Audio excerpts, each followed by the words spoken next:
अस्सलामुअलैकुम स्टूडेंट्स, उम्मीद है आप सब के सब खैरियत से होंगे। Class first year mathematics video series की एक और वीडियो के साथ मैं आपके सामने हाजिर हूँ।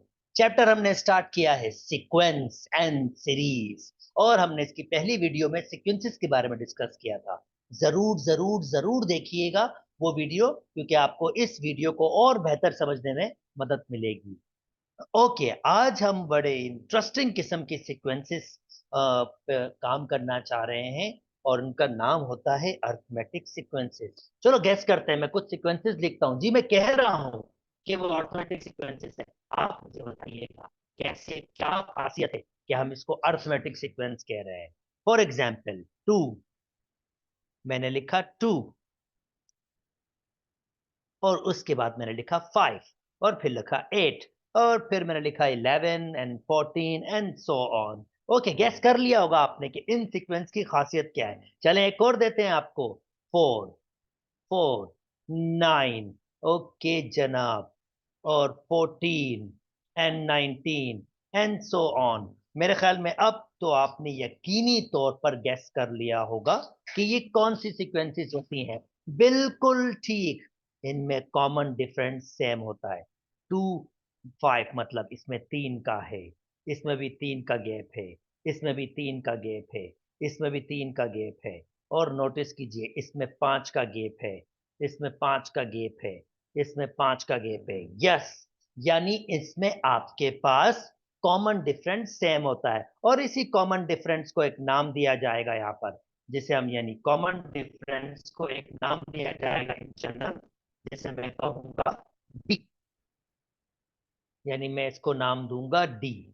ओके, अगर मैं कहूं ये पहली टर्म है, और खासियत देखिएगा जरा, खासियत यानी अगर ये पहली टर्म है 2 और कॉमन डिफरेंस इसका 3 है, तो नोटिस कीजिए दो में एग्जैक्टली 3 जमा किया जाएगा तो सेकंड टर्म बन जाएगी, और थर्ड टर्म के लिए दो में एग्जैक्टली 2 दफा 3 ऐड किया जाएगा, 2 दफा 3 ऐड किया जाएगा, और थर्ड टर्म बन जाएगी। This is really interesting. और अगर आप इसको इस तरह से देखते हैं, इस तरह से देखते हैं कि अगर आपको फोर्थ टर्म बनानी है, तो दो में एग्जैक्टली 3 दफा 3 ऐड किया जाएगा, और आपकी नेक्स्ट टर्म बन जाएगी। Interesting, interesting. यानी ये आपके पास सीक्वेंस में खासियत होती है कि अगर आपको first term for example A दिया हो, तो आप सेकंड टर्म आपको क्या मिलेगी, A plus D. Third term आपको क्या मिलेगी, A plus 2d। And fourth term आपको क्या मिलेगी, ए प्लस 3d। ओके, अच्छा, इस तरह से आपके पास सीक्वेंस की फॉर्मेशन बन रही है। तो यानी पहली जगह पर ए, दूसरी जगह पर ए प्लस डी, तीसरी जगह पर ए प्लस 2d, चौथी जगह पर ए प्लस 3d। यानी इसकी कुछ फॉर्मेशन इस तरह से होती है कि आपके पास ये ए, ए प्लस डी, ए प्लस 2d और ए प्लस 3d इस फॉर्मेट को यूज करती है। चलें इसको और इंटरेस्टिंग करते हैं। ए प्लस, और मैं कह रहा हूं 1 - 1 डी, तो देखें 1 - 1 डी ये वापस ए के बराबर हो जाएगा। Second term a plus 2 - 1 D, third term a plus 3 - 1 D, fourth term a plus 4 - 1 D, and so on आपके पास। तो मैंने किस चीज का रिलेशन डेवलप किया, मैंने पोजीशन का रिलेशन डेवलप किया। आप नोटिस करें 1, और यहां पर 2 आ गया, और यहां पर 3 आ गया, और यहां पर 4 आ गया, और यहां पर अगर मैं चाहूं तो मेरे पास आ जाएगा नेक्स्ट टर्म में ए प्लस 5 - 1 डी। और अगर मैं इसी तरीके से फॉलो अप करूं और कोई एन टर्म की बात करूं, तो जनाब उसका फार्मूला बहुत सिंपल हो जाएगा। ए प्लस, ये 5 की जगह, अगर यहां 5 था तो 5, यहां 4 था तो 4, यहां 3 था तो 3, यहां 2 था तो 2, और मैं कह सकता हूं ए प्लस n - 1 डी। और ये किसी भी टर्म के लिए एक जनरल फॉर्मेशन, यानी एक जनरल फार्मूला मैंने बना दिया। अगर मैं कहूंगा इसकी जनरल टर्म को ए एन या टी एन, कुछ भी आप कह सकते हैं। तो आपके पास ये ए एन बराबर होगा A plus N minus one D. A आपकी फर्स्ट टर्म होती है, एन आपकी पोजीशन ऑफ टर्म होती है,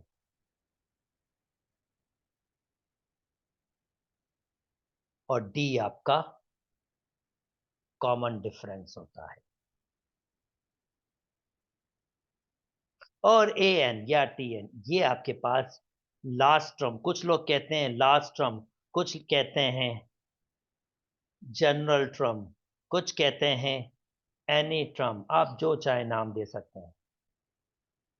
ये डिफरेंट सिनेरियो में डिफरेंट डिफरेंट फॉर्म में आपके पास यूज होगी। यानी अगर मैं जानना चाहता हूं कि पांचवी टर्म कौन सी होगी, तो फार्मूला मेरे पास होगा ए प्लस 5 - 1 डी, यानी पांचवी टर्म होगी ए प्लस 4 डी। इंटरेस्टिंग, पांचवी 4 डी, तो इससे कह सकता हूं सातवीं होगी ए प्लस 6 डी, और मैं कह सकता हूं सो ऑन आपके पास कह सकता हूं। तो ये मेरे पास जनरल फार्मूला ड्राइव हो गया। किसका जनरल फार्मूला ड्राइव हो गया? अर्थमेटिक सीक्वेंस का जनरल फार्मूला ड्राइव हो गया। उम्मीद करता हूं यहां तक आपको बात समझ आई होगी। चलें इसके कुछ क्वेश्चन जल्दी जल्दी से कुछ क्वेश्चंस इसके सॉल्व कर लेते हैं। ओके, नाउ जनरल टर्म हमने फाइंड कर ली इसकी, अब इसका यूज करना सिखाता हूं मैं आपको। भाई टी एन या ए एन जो भी नाम देना चाहें, A plus N minus one D, ये आपका फार्मूला है। और कहते हैं यार मुझे 20वीं टर्म फाइंड करो, यानी 20वीं जगह पे कोई 20वीं टर्म होगी आपके पास। इसका मतलब डेटा के हिसाब से मेरे पास एन की वैल्यू 20 दी गई है, और एक सीक्वेंस दी हुई है। पहले चेक करते हैं वाकई ये सीक्वेंस अरिथमेटिक सीक्वेंस है भी या नहीं। Okay, radical 2, 3 radical 2, 5 radical 2, Bingo. अगर मैं नोटिस करूं तो यहाँ स्पेसिफिक कोई चीज ऐड हो रही है, यानी जैसे मैंने आपको बताया था फर्स्ट टर्म में डी ऐड होता है। तो नोटिस करें रेडिकल 2 को अगर 3 रेडिकल 2 बनाना है तो जस्ट 2 रेडिकल 2 उसमें ऐड कर दें। यानी रेडिकल 2 में अगर 2 रेडिकल 2 ऐड हो जाएगा तो 3 रेडिकल 2 आंसर आ जाएगा। अब 3 रेडिकल में अगेन 2 रेडिकल 2 ऐड करेंगे तो आपके पास यहाँ पर 5 रेडिकल 2 आ जाएगा। अगेन 2 रेडिकल 2 ऐड करें तो 7 रेडिकल 2 आ जाएगा। इसका मतलब बिल्कुल जनाब ये अरिथमेटिक सीक्वेंस है जिसमें पहली टर्म आपके पास रेडिकल 2 है, और अगर डी को निकालना है तो बड़ा आसान सा तरीका है, कोई भी दो कॉन्सिक्यूटिव टर्म्स में सेकंड टर्म को फर्स्ट से माइनस कर दो। भाई रेडिकल 2 को माइनस कर दो, 3 रेडिकल 2 को माइनस कर दो रेडिकल 2 से, तो 2 रेडिकल 2 आ जाएगा। या चाहो तो यह भी कर सकते हो 7 रेडिकल 2 पर उसकी प्रीवियस टर्म से 7 रेडिकल 2 को माइनस कर दो आप 5 रेडिकल 2 से, तो नोटिस करो स्टिल 2 रेडिकल 2 आंसर आ रहा है। यानी कहीं से भी दो कॉन्सिक्यूटिव टर्म्स हो तो उनका तो जनाब कॉन्सिक्यूटिव मतलब लगातार चलने वाली, ठीक है ना। कॉन्सिक्यूटिव टर्म्स हो तो उनका डिफरेंस करें तो आपको डी मिल जाता है। That's really really really good. Okay जी, डी मिल गया, और हमें क्या फाइंड करना है? 20 टर्म। तो मैं कहूंगा A20, यानी मुझे 20वीं टर्म बताओ। अगर मैं आपको बता दूं कि ए की वैल्यू रेडिकल 2 है और एन की वैल्यू वही 20वीं टर्म है, 20वीं पोजीशन पर मैं जानना चाहता हूं 20वीं पोजीशन पर कौन सी टर्म मौजूद है। A20 का मतलब होगा 20वीं पोजीशन पर कौन सी टर्म मौजूद है। तो आप देख सकते हैं 20वीं ट्रम पे जो, और डी की वैल्यू है 2 रेडिकल 2, तो अब आप देख सकते हैं 20वीं ट्रम पे कौन सी पोजीशन मौजूद है। अच्छा, दोनों में रेडिकल 2 कॉमन है, ले लो यार। 1 प्लस ये बचेंगे 19, और 19 को मल्टीप्लाई करना होगा 2 से। रेडिकल 2, 19 2 जा 36, 19 2 जा 38, आई थिंक 38 हो जाएगा आपके पास। और सिंपली मुझे जस्ट उसमें 1 ऐड करना पड़ेगा। तो बल्कि ये जस्ट ये 1 ऐड करना पड़ेगा, ये 1 होगा आपके पास। सो 19 2 से मल्टीप्लाई होता है तो 38 हो जाता है, और 1 39, तो इसका आंसर आ जाएगा 39 रेडिकल 2। बिंगो, जबरदस्त। आई होप आपको ये बात समझ आ गई होगी। यानी अगर आपके पास कोई स्पेसिफिक ट्रम की पोजीशन फाइंड करनी हो, यानी स्पेसिफिक पोजीशन पे कोई ट्रम फाइंड करनी हो और आपको सीक्वेंस गिविंग हो, तो जनाब आप इजीली इजीली यहाँ इस फॉर्मूले के जरिए वो फाइंड कर सकते हैं। चलें एक और क्वेश्चन करके दिखाते हैं। कहता है यार मुझे इसकी जनरल एंथ मतलब होगी, इसकी जनरल टर्म बता दो और सीक्वेंस आपके पास कुछ ये है। ओके बता देते हैं। डेटा के हिसाब से आपके पास n की वैल्यू इस वक्त n ही है और a की वैल्यू आपके पास 1 पर पहले पहले पहले पहले प्लीज पहले देख तो लें कि ये अर्थमेटिक सीक्वेंस है भी या नहीं। यानी कोई एक फिक्स टर्म ऐड होके नेक्स्ट टर्म बना रही है या नहीं, और हमेशा वही fix term next term add करके नेक्स्ट टर्म बनाती जा रही है या नहीं। चलें ट्राई कर लेते हैं। उसको देखने के लिए तो मैं ऐसे कर लेता हूँ, 5/6 में से 1 माइनस करता हूँ ताकि कॉमन डिफरेंस देख सकूं।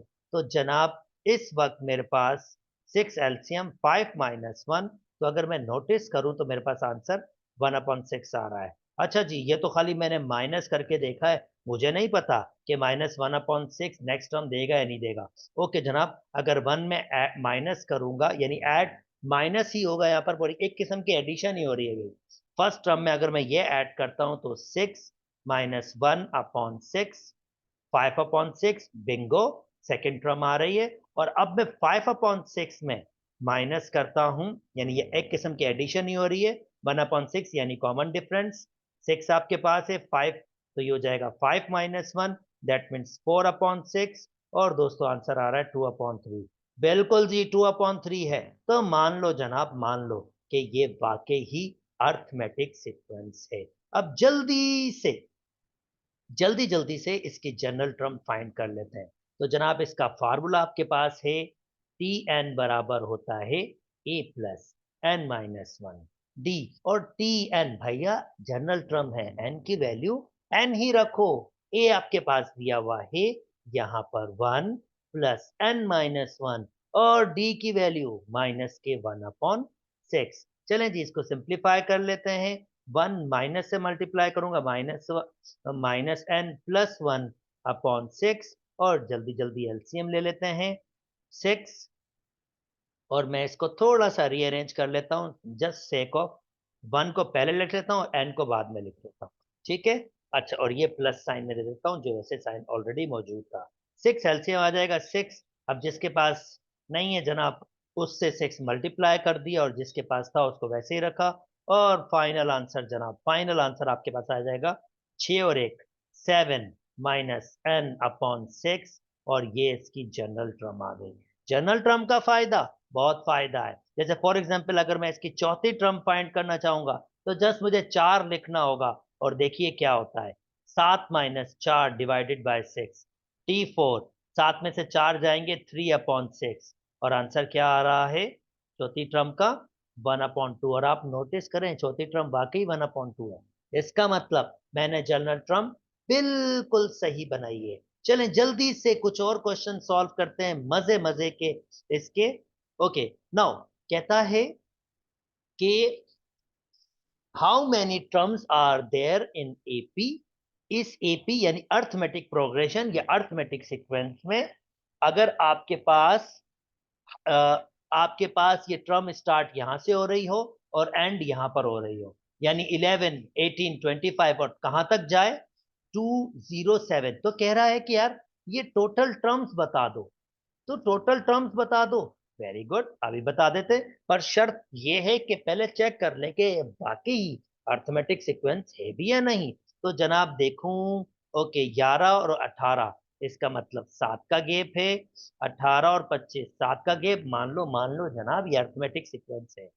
पहली टर्म आपके पास दी हुई है 11, डी की वैल्यू अभी निकाली हमने 7।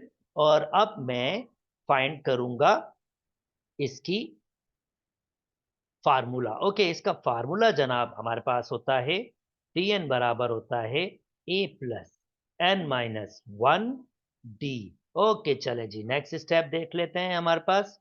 तो नेक्स्ट स्टेप में हमारे पास अब ये टी एन ये कोई भी टर्म है, तो मैं जानना चाहता हूं यार 207, 207 जो टर्म थी, 207 जो टर्म थी, ये टर्म अब इस टर्म की जगह मैंने 207 लिखा है। 207 जो टर्म थी और उसमें a की वैल्यू 11 थी, मुझे n की वैल्यू बता दो क्या थी, और d की वैल्यू 7 थी। यानी मुझे बता दो 207 आंसर किस पोजीशन के लिए आया था, किस टर्म के लिए आया था। अगर मैंने 207 की टर्म फाइंड कर ली, पोजीशन फाइंड कर ली, तो वो आखिरी पोजीशन होगी। तो एक से लेकर यहां तक जो भी पोजीशन होगी, इसका मतलब हमें पता चल जाएगा कि टोटल टर्म्स हैं कितनी। चलें जल्दी से इसको करते हैं। 207 को माइनस कर देते हैं 11 से, 10 माइनस करते तो आपके पास 197, तो ये हो जाएगा 196 is equal to 7 n minus one. देखें जरा 7 से डिवाइड हो जाए अगर 196, तो बिंगो हो जाता है, जल्दी जल्दी सॉल्व हो जाएगा। बिंगो जनाब, ये 28 टाइम्स तक जा रहा है।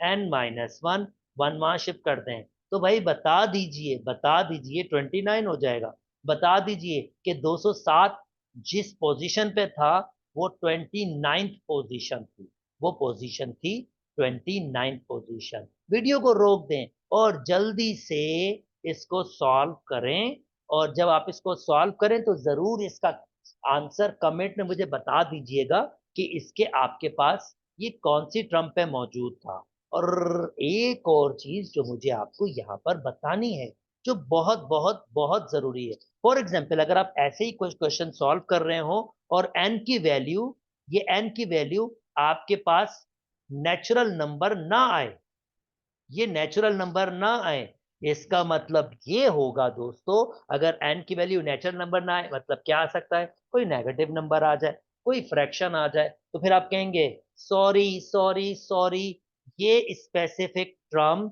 इस सीक्वेंस में है ही नहीं, आपने मुझे गलत डेटा दिया है। तो आप क्या कहेंगे उस कंडीशन में कि ये स्पेसिफिक टर्म जो आपने दिए ये इस अर्थमेटिक प्रोग्रेशन में है ही नहीं, क्योंकि अगर ये अर्थमेटिक प्रोग्रेशन में होनी चाहिए तो इसको एक शर्त जरूर माननी चाहिए कि n की वैल्यू नेचुरल नंबर होनी चाहिए। मैंने अपनी पहली वीडियो में n के बारे में तफसील से आपसे बात की थी।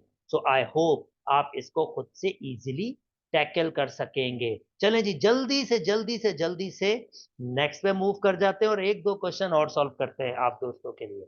ओके, कहता है second term, 31st term and the last term of AP, खुद बोल दिया इसने कि ये एपी यानी अर्थमेटिक प्रोग्रेशन या अर्थमेटिक सीक्वेंस है। तो सेकंड टर्म अगर मुझे याद है, सेकंड टर्म होता है ए प्लस डी। मैंने बताया था आपके पास second, first term a, second term a plus D, third term a plus two d, एक कम two d, fourth a plus three d, यानी एक कम हो रहा है। ओके, सेकंड टर्म का आंसर दिया हुआ है इसने 7, 3/4, जिसको मैं लिख सकता हूँ 7 4 28, 28 यानी 31/4। ये मेरी पहली कंडीशन बन गई।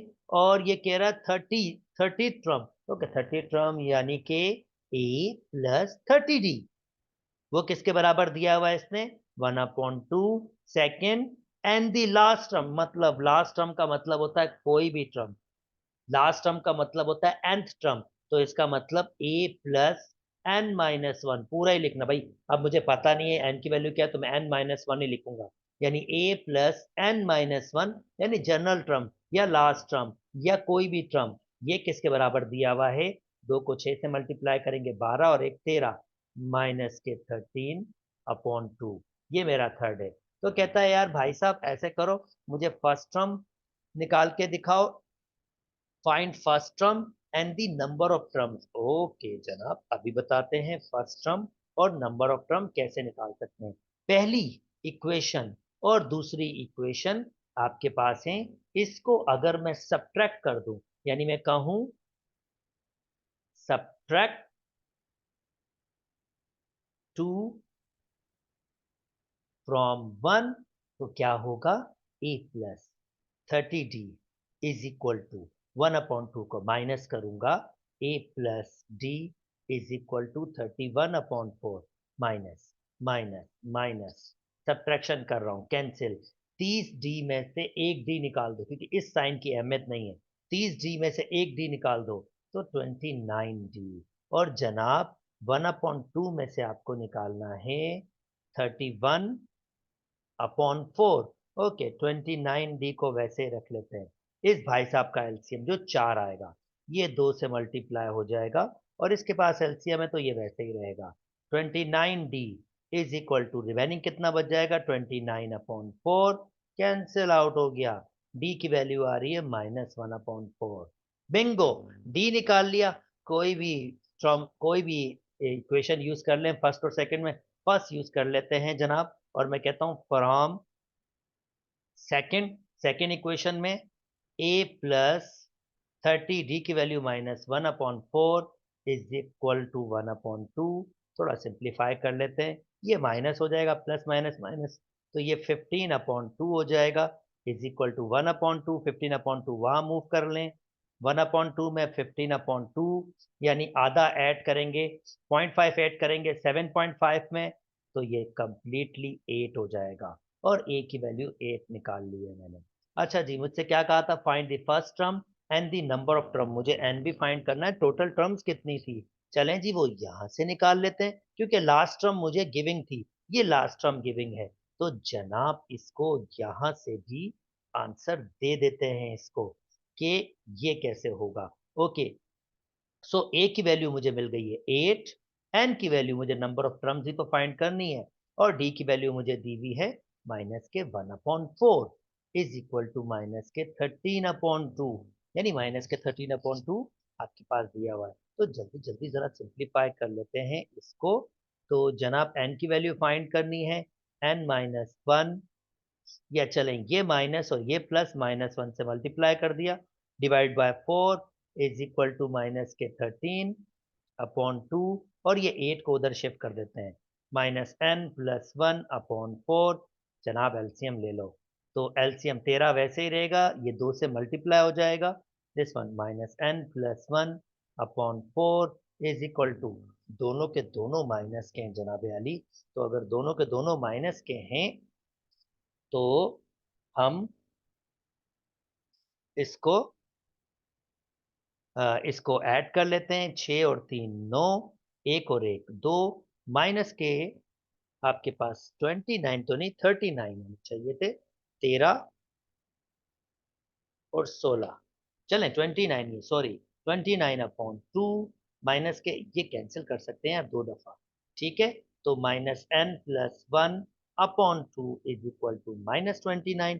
भाई 29 को 2 से मल्टीप्लाई कर दो, जान छुड़ाओ, -n+1 इज इक्वल टू, ये 2 से मल्टीप्लाई हुआ तो माइनस के 58, ये भी उधर चला जाएगा, -n इज इक्वल टू -58 - 1, तो जनाब -n इज इक्वल टू -59, और माइनस से माइनस कैंसिल, n की वैल्यू 59 हो जाएगी।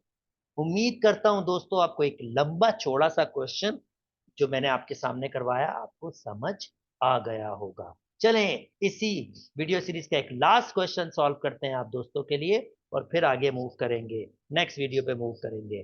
तो लास्ट लास्ट ये कर लेते हैं, if the ninth term of AP a plus 8b 0 के बराबर कह रहा है, मैंने पहले ही मान लिया, तो मुझे प्रूव करना है इट्स 29 टर्म, इट्स 29 टर्म, यानी a plus 28d is its 29 term double of 19 term a plus 18d।